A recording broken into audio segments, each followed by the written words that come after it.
Welcome to A View to a Grill. I'm Johnny. Today we're going to make chicken souvlaki on the Golden's cast iron Kamado. The first thing we're going to do is make the brine. We're going to need a medium-sized saucepan and get the fire turned on. Next I'll add about 3 cups of water. After that, 2 or 3 tablespoons of kosher salt, and then I have 3 cloves of peeled garlic. I also have 3 bay leaves. Next I'll add 1 lemon, and then about 3 tablespoons of honey. I'll also add about a teaspoon of peppercorn, and finally about a quarter of a bunch of fresh parsley. Once the mixture has come up to a boil, I'll put the lid on and I'll let this cool for about 2 or 3 hours, or when it reaches room temperature. While that's cooling off, let's make our tzatziki sauce. Let's go ahead and peel 1 cucumber. After we've peeled that cucumber, we'll grate the entire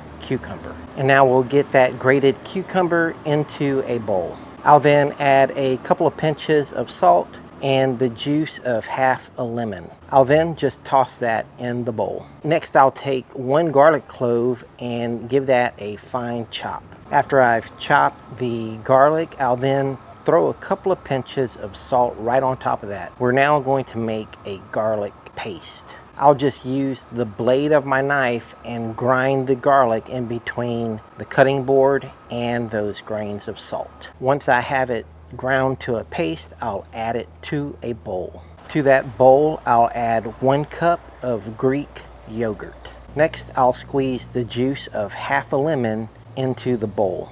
And right on top of that, I'll grind some pepper. Next, I'll throw in a splash of olive oil, and then I'll get all of that mixed together. And now we have to taste it and see where we're at. At this point, I realized I forgot the salt, so now I'll add some salt. We'll give that a mix, and now we should be good. Next, we'll get our grated cucumber, put that into a towel, and squeeze out all of the excess moisture. Now we'll add that grated cucumber to our yogurt sauce and about a half a teaspoon of dried dill, and give it a mix. Now be sure to taste, and this needed some more flavor, so I added some more salt and more pepper. Now let's get that mixed together and taste again, and now we're good. When I was done, I had something that looked like this. And if you're wondering, this is how much juice I squeezed out of those cucumbers. Our brine has cooled to room temperature. I went ahead and added a cup of ice to that just to get it cold. Once I did that, it's time to get the chicken into the brine. I'll just pour the brine in through a strainer to get all of the seasonings we put in out. For this recipe, I have 3 chicken breasts. On the chicken breasts, you're going to want to trim off anything you don't want to eat. Once you've done that, you can get the chicken breast cut up into about 1-inch cubes. And then all you have to do is place the cubed chicken into the brine. Now we're going to get all of that and put it into the refrigerator for about an hour, and I would say not longer than an hour and a half. While that's in the refrigerator, let's prepare our Golden's cast iron Kamado. Let me show you how I clean out my Kamado. I'm going to start with no ash under the firebox. I'll get my half tong and move the used lump charcoal around. And then I'll just grab my divider plate and turn it 180 degrees. Next, I'll get my vacuum cleaner and vacuum out the side that I just cleared out. I'll get my half tong again and then move around the unused charcoal. I'll grab the divider plate again and then move it 180 degrees. And this is going to expose the ash left on the bottom. I'll get my vacuum cleaner and vacuum that out. So now we've cleared out the ash in the firebox, and we've also forced out ash to the compartment under the firebox. For the first part of this cook, I'm not going to be using the grates. So I'm going to want to clean out the exposed bowl of the Golden's cast iron Kamado. Next, I'll use my Citrus Safe, get that all sprayed out, and then I'll scrub and wipe that down. For this cook, I want my fire to be on the back side of the Kamado, so I'll grab that divider plate and turn it 90 degrees. While our brine is going in the refrigerator, let's get our fire started.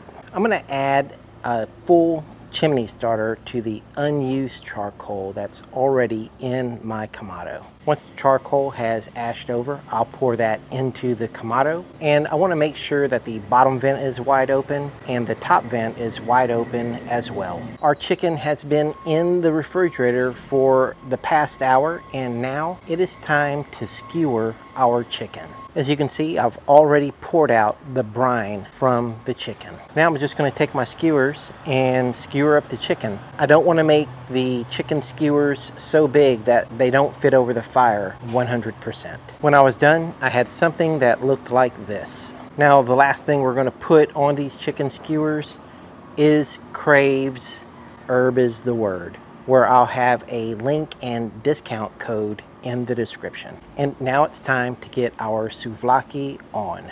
I'm not using any grates today. I'm just grilling this directly over the fire using the divider plate and the lip of the firebox as support.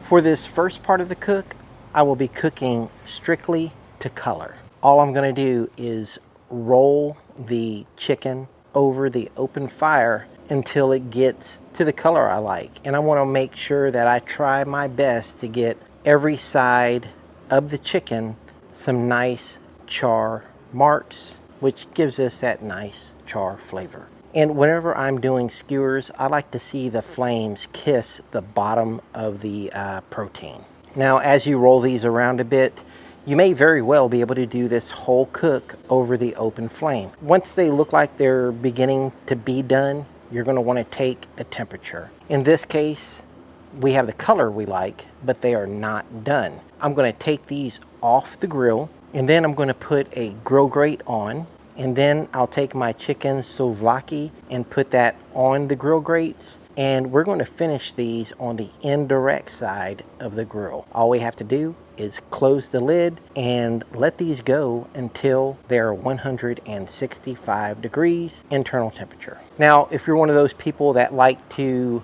use the residual heat to get up to 165, then you'll take your chicken off at about 160 degrees, and the residual heat will get you up to that 165 degrees. I may be in the minority here, but I'm not taking my chicken off until it's 165. The chicken is now done. We're going to remove that from the grill, and now it's time to toast our pita.